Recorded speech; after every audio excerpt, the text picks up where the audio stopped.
Hello student, कैसे हैं? उम्मीद है कि ठीक होंगे आप सब।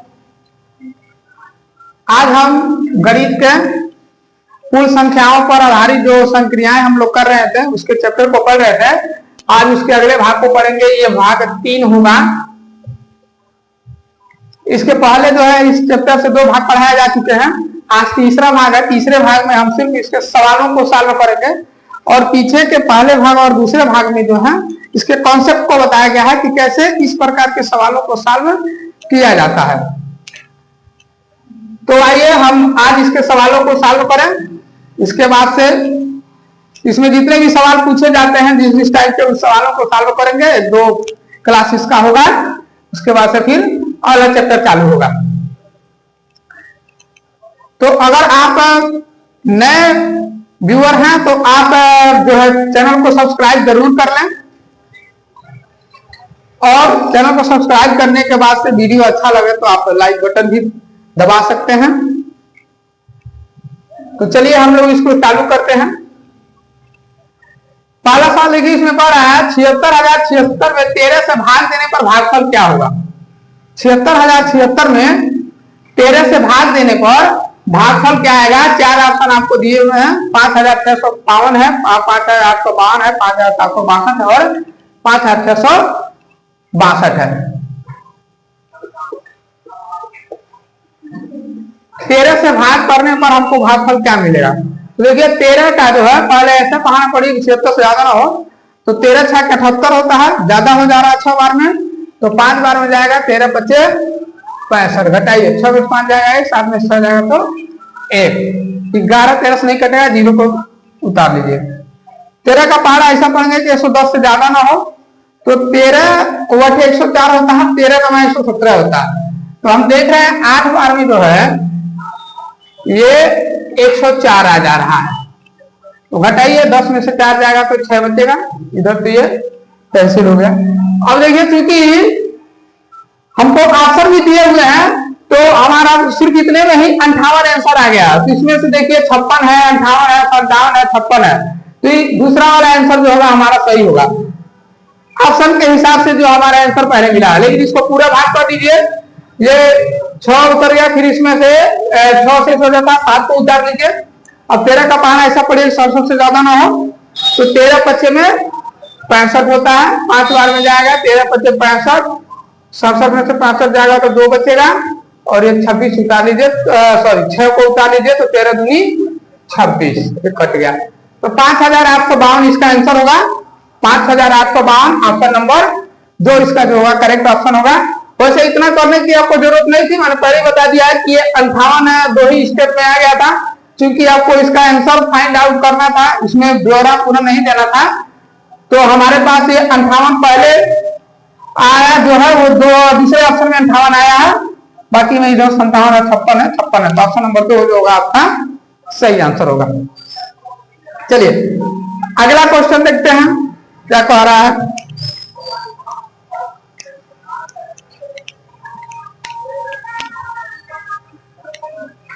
अगला क्वेश्चन कह रहा है 5 अंक की छोटी से छोटी संख्या होगी।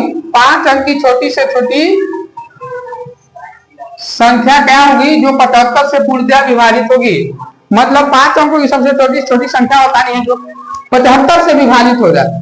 तो 5 अंकों की सबसे छोटी संख्या क्या होती है। 5 अंकों की सबसे छोटी संख्या जो होती है वो 10,000 होती है। तो देखेंगे जब 10 और 75 से डिवाइड हो रहा है, उसे 10 और 75 से डिवाइड नहीं होगा, लेकिन फिर भी देखते हैं। 75 से भाग कर लीजिए, एक बार में कीजिएगा तो 75 एक नहीं आपका 75 हो जाएगा एक बार में। और 100 में से 75 हटाइएगा तो 25 बचेगा। अब ये शून्य यहाँ पर है क्योंकि 25 75 से नहीं जाएगा, ये वाला शून्य उतर जाएगा, ये वाला शून्य यहाँ पर उतर जाएगा। 250 हो जाए। 75 का पहाड़ा ऐसा पढ़िए, भाग ऐसा कीजिए कि 250 से ज्यादा ना हो। तो कितनी बार में जाएगा।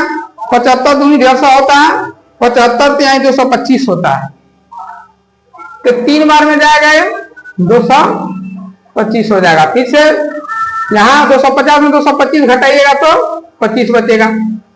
फिर से ये 0 है, ये वाला 0 यहाँ पर आ जाएगा। फिर से जाएगा 3 बार में तो ये आ जाएगा 25 फिर से आ जाएगा, फिर से बचेगा 25। हमारे पास शेषफल बच के आ रहा है 25 और हमारा जो भागफल आ रहा है 133 आ रहा है। तो ये कहां तक जाएगा भाई? अगर 75 गुणे 133 करें तो ये कहां तक जाएगा? या फिर देखिए इसमें 25 जो बच रहा है उसको क्या कीजिए, 10,000 में से 25 घटा लीजिए तो कितना बचेगा? 9,975 बचेगा।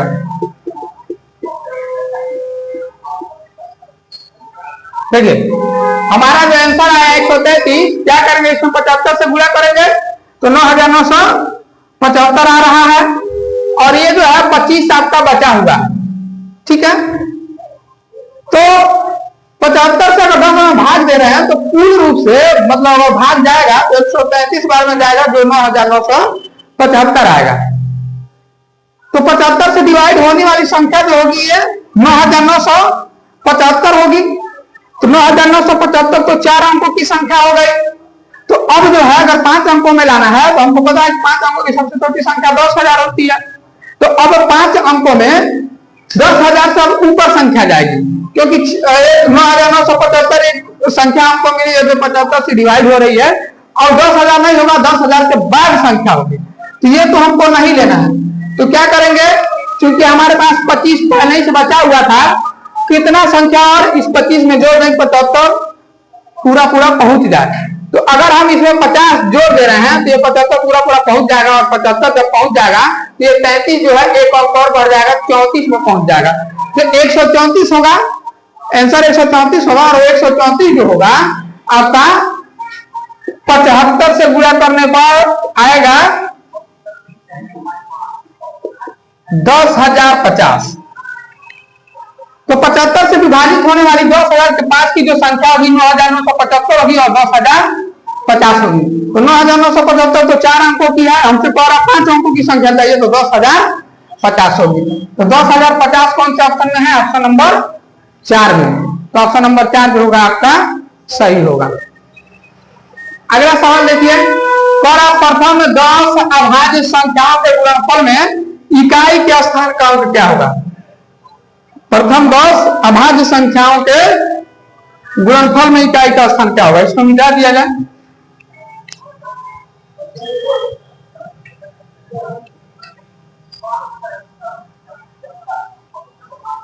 तो प्रथम 10 अभाज्य संख्याएं लिखिए कौन कौन सी होगी? तो प्रथम 10 अभाज्य संख्या हो जाएगी 2, 3, 5, 7, उसके बाद से 11, 13, फिर हो जाएगा आपका 17, 19, 23 और 29। 1, 2, 3, 4, 5, 6, 7, 8, 9 और 10। तो प्रथम 10 अभाज्य संख्या कौन कौन सी होगी? 2, 3, 5, 7, 11, 13, 17, 19, 23 और 29। ये प्रथम जो होगी 10 अभाज्य संख्याएं होंगी। कल आप इनका गुणनफल बताइए, मतलब सबको गुणा करने के बाद बताइए कि इसका इकाई का अंक कितना होगा। मतलब जो इसका आंसर आएगा उस आंसर में इकाई के स्थान पे कौन सा अंक होगा। तो गुणा कीजिए, सब में गुणा करना है, सब में गुणे का निशान लगा दीजिए। भाई सबको गुणा करना है तो गुणे का निशान लगा दीजिए। अब देखिए 2 तिहाई 6 और 6 पचे 30, खाली इन तीनों को गुणा करने पर 2 तिहाई 6, 6 पचे 30 आ जा रहा है। 30 आने का मतलब यह है कि इसका इकाई का अंक क्या आ रहा है? 0 आ रहा है। अब इकाई का अंक 0 है तो इकाई का अंक किसी में भी अगर गुणा करेगा 0 आ गया तो इसकी भी इकाई का अंक में क्या आएगा? 0 ही आएगा। जैसे इकाई का अंक इधर 0 आ गया, अब 0 में 7 का गुणा करेंगे, भाई इकाई का अंक लेना है खाली। यहाँ इकाई का अंक 0 है तो 7 में, क्योंकि इकाई से ही तो गुणा करेगा। देखिए ये 30 है तो 30 में आगे हम 7 से गुणा करेंगे तो हो जाएगा 210। देखिए इसका भी इकाई का अंक क्या आ गया? 0 आ गया। अब इसी तरह से क्या करेंगे, आगे 11 में करेंगे, 13 में करेंगे, तो हर कंडीशन में क्योंकि इकाई का अंक पहले 0 आ गया है, जब तक हम इसको गुणा करेंगे 29 तक, यानी कि 29 नंबर जो अंक में दिया हुआ है, तो जब गुणा करते हुए जाएंगे तो हम देखेंगे इसके भी इकाई के अंक में 0 आ रहा है। क्योंकि यहाँ पर एक संख्या दे दी गई है 2 गुणे 5, ये है 10, क्योंकि इसमें 10 सम्मिलित है और 10 में जो इकाई का अंक 0 है तो ये किसी भी संख्या से गुणा करेगा उसके इकाई का अंक जो होगा वो 0 ही होगा। तो देखिए ऑप्शन कौन सा है इसमें सही, ऑप्शन नंबर 4 में जो है 0 दिया हुआ है, तो ऑप्शन नंबर 4 आपका सही होगा। वीडियो को पूरा देखिएगा, भागिएगा नहीं, क्योंकि जितने भी सवाल आपको बताया जा रहा है छोटे छोटे सवाल, सारे के सारे महत्वपूर्ण सवाल हैं और कई बार जो है ये एग्जाम में पूछा हुआ है। चलिए अगला सवाल लगाते हैं। अगला सवाल कह रहा है दो संख्याओं का योग आपका दिया हुआ है 2,34,560 है। यदि एक संख्या दूसरी संख्या से 10,010 अधिक है तो बड़ी संख्या क्या होगी? चलिए इस सवाल को सॉल्व करते हैं। कह रहा दो संख्याओं का योग जो है 2,34,560 है। दो वो संख्या है और उनको जोड़ा गया है तो उसका योग जो हुआ है 2,34,560 हुआ। तो हम मान लेते हैं, माना इसमें पहली संख्या जो होगी वो x होगी, ठीक है, एक संख्या x हो गई। तो कह रहा है यदि एक संख्या दूसरी संख्या से 10,010 अधिक है तो इसमें जो दूसरी संख्या है वो पहली संख्या से 10,010 अधिक है। यानी अगर हमारी पहली संख्या x है तो दूसरी संख्या क्या होगी, इस x से 10,010 जो होगी वो अधिक होगी। पहली संख्या हमारी बनेगी x, क्योंकि हमने मान लिया भाई कोई दो संख्या है और पहली संख्या उसमें x है, दूसरी संख्या x प्लस 10,010 होगी, क्योंकि और जो दूसरी संख्या है वो पहली संख्या से 10,010 अधिक है। तो पहली संख्या हम 10,010 जोड़ के अधिक बना लेंगे। अब कह रहा है कि दोनों को जब हम जोड़ रहे हैं तो इसका जो आंसर दे रहा है वो 2,34,560 दे रहा है। पर आप बताइए कि इसमें बड़ी संख्या कौन सी होगी? तो पहले हम ये निकाल लेते हैं कि ये वाले जो x का मान x है इसका मान क्या होगा। तो देखिए x यहाँ प्लस ब्रैकेट खोल दीजिए, x प्लस 10,010 बराबर 2,34,560। देखो ये x है ये x है, दोनों x है, दोनों जब जुड़ेगा तो क्या हो जाएगा 2x हो जाएगा। अब प्लस 10,010 इधर बाएं साइड में है, इसको दाएं साइड में लाना है। तो दाएं साइड में जब लाएंगे तो ये हो जाएगा 2,34,560 माइनस 10,010। क्या होता है कि बाएं साइड में अगर कोई संख्या है और वो दाएं साइड में जा रही है तो अपना चिन्ह बदल के जाएगी दाएं साइड, या फिर अगर दाएं साइड में कोई संख्या है तो बाएं साइड में आएगी तो भी अपना चिन्ह बदल लेगी। देखिए अगर धन है इधर जाएगा तो माइनस हो जाएगा, माइनस है तो इधर आएगा तो धन हो जाएगा, गुणा है तो इधर आएगा तो भाग हो जाएगा, और अगर भाग के रूप में तो इधर आएगा तो गुणा हो जाएगा। ऐसे मानिए कि अगर ये इसके घर में जाएगा इस बाएं साइड में है और बाएं साइड से दाएं साइड में इसके वाले घर में जाएगा तो अपना चिन्ह बदल लेगा, कहेगा भाई हमको अपने हम जैसा चाहेंगे वैसे तुमको आना है। तो ये इधर प्लस में है, उधर जाएगा इसका चिन्ह बदल जाएगा, क्योंकि इधर पहले अगर प्लस हो तो माइनस पर क्या हो, इधर माइनस है इधर जाएगा तो प्लस बन जाएगा, गुणा है तो इधर जाएगा तो भाग बन जाएगा, और भाग है तो इस साइड में जाएगा तो गुणा बन जाएगा। फिर यही हाल इधर से भी होता है, अगर इधर माइनस है इधर आएगा तो प्लस, इधर प्लस है इधर आएगा माइनस, भाग है तो इधर आएगा गुणा है तो इधर आएगा तो भाग। इसीलिए ये 10,010 जो था इधर प्लस में था और इधर आया तो माइनस में 10,010 हो गया। आगे सॉल्व कीजिए इसको। यहाँ बचा आपका 2x बराबर घटाइए 2,34,000 में से 10,000 और 10,34,560 में से 10,010 घटाइए तो शून्य में से शून्य जाएगा तो शून्य बचेगा, 6 में से 1 जाएगा तो 5 बचेगा, फिर 5 में से शून्य जाएगा तो 5 बचेगा, और यहाँ 4 है 4 में से शून्य जाएगा तो 4 बचेगा, 3 में से 1 जाएगा तो 2 बचेगा, और फिर यहाँ पर 2 बचेगा। यानी कि आपका 2,24,550 बचा है। तो 2x बराबर 2,24,550 आया तो x का मान देखिए, फिर वही बात 2 इंटू एक्स है, ये 2 गुणे में है, यहाँ पर जो है 2 जो है गुणे में है, 2 गुणे x है, इधर आएगा तो गुणा इधर आएगा तो भाग करेगा, हो जाएगा 2,24,550 भागे में 2 हो जाएगा। अब काटिए 2 एक करने 2, 2 एक करने 2, 2 दूनी 4, 2 दूनी 4, 1 बचा 15 हो गया, 2 सते 14 और फिर 2 पचे 10। 2,24,550 जो है आपका कट गया 1,12,275 बार में कट गया। तो ये वाली जो संख्या होगी, जो पहली संख्या होगी वो क्या होगी 1,12,275 होगी। कह रहा है दूसरी जो संख्या है इस वाली संख्या से 10,010 अधिक है, तो क्या करना है हमको, 1,12,275 में 10,010 जोड़ देना। जोड़िए, देखिए कितना आ रहा है। 5 में शून्य जोड़िएगा तो 5 हो जाएगा, 7 में जोड़िएगा तो 8 होगा, 2 में शून्य जोड़िएगा 2 होगा, फिर 2 में शून्य जोड़िएगा तो 2 होगा, फिर 1 में 1 जोड़िएगा तो 2 होगा, और ये 1,22,285 पहली संख्या हो जाएगी 1,12,275, दूसरी संख्या हो जाएगी 1,22,285। तो कह रहा बड़ी संख्या कौन सी होगी, तो बड़ी संख्या तो यही वाली होगी, क्योंकि ये तो छोटी वाली होगी 1,12,275। तो देखिए कौन सा ऑप्शन में दिया हुआ है, 1,22,285। हाँ, कौन सा 1,22,285, ऑप्शन नंबर 2 जो होगा इसमें आपका सही होगा।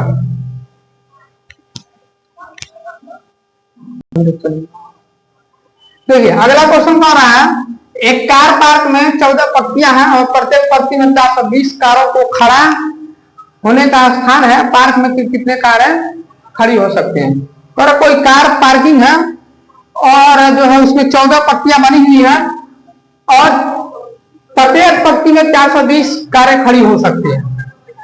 कोई पार्किंग है, उसमें 14 पट्टी बनी है और एक पट्टी में 420 कार खड़ी हो सकती है। और अब बताइए कि उस पार्किंग में कितनी कारें खड़ी हो सकती हैं। तो कितनी कारें खड़े हो जाएंगी भाई, तो देखो 14 पट्टियां और प्रत्येक पट्टी में 420 कारें खड़ी हो रही है। क्या करना है, 420 का 14 में गुणा कर देना है। गुणा कीजिए, 420 का 14 में गुणा कीजिए, 4 शून्य शून्य, 4 दूनी 8, 4 2 को 16, 1 शून्य शून्य, 1 दूनी 2, 1 2 को 4, 0 8 6 2 8 4 5, 5,880 आपका आंसर आ रहा है, 5,880। यानी कि कुल जो है 5,880 कारें खड़ी हो सकती हैं। देखिए कौन से ऑप्शन में है, पहले ही ऑप्शन में है, तो पहला ऑप्शन आपका सही होगा। इसके बाद अगला क्वेश्चन देखिए, कह रहा है कि स्कूल में 26 कमरे हैं और प्रत्येक कमरे में 4 पौधे लगाए गए हैं और प्रत्येक पौधे में 2 कप पानी डाला जाता है। तो कुल कितने कप पानी सभी पौधों के लिए चाहिए। कोई स्कूल है और स्कूल में 26 कमरे हैं, 26 रूम हैं और प्रत्येक कमरे में जो है 4 पौधे लगाए गए, हर एक कमरे में 4 पौधा लगाया गया है। फिर कह रहा है और प्रत्येक पौधे में 2 कप पानी डाला जाता है और हर पौधे में जो है 2 कप पानी ही डाला जा रहा है। तो कह रहा बताइए कि कितना कप पानी कुल टोटल पौधों में पड़ेगा। तो इसको कैसे सॉल्व करेंगे वो, कह रहा 26 कमरा है और प्रत्येक कमरे में 4 पौधे लगाए गए हैं। तो 26 गुणे 4 तो कुल पौधों की संख्या हो जाएगी, ये हो जाएगी कुल पौधे हो जाएंगे। गुणा कर लीजिए, 26 चौको 4 छके 24 को 4 हासिल 2, 4 दूनी 8 2 10, 104 पौधे 26 कमरे में कुल मिला के आपके पौधे हो जाएंगे 104 और प्रत्येक कमरे में जो है 2 कप पानी डाला जा रहा है। तो अगर प्रत्येक पौधे में जो है 2 कप पानी डाला जा रहा है तो पौधों की संख्या आ गई 104 और एक पौधा में 2 कप पानी डाला जा रहा है। तो 104 में 104 गुणे 2 हो जाएगा, तो कितना हो जाएगा 208। तो कितना कप पानी डालना पड़ेगा भाव, 208। ऑप्शन नंबर 4 आपका सही होगा। इसी तरह के सवाल आपको पूछे जाते हैं। इसके बाद से अगले पार्ट में हम अगले सवाल को सॉल्व करेंगे और इस प्रकार के सवालों को आप लगाते चलिए। और अगर आपको सेशन अच्छा लगा हो तो चैनल को सब्सक्राइब जरूर कर लें ताकि आपको जो है इसका नोटिफिकेशन मिलता रहे और आपकी तैयारी बढ़िया से होती रहे। तो मिलेंगे अगले सेशन में, अगले पार्ट में। तब तक के लिए जय हिंद।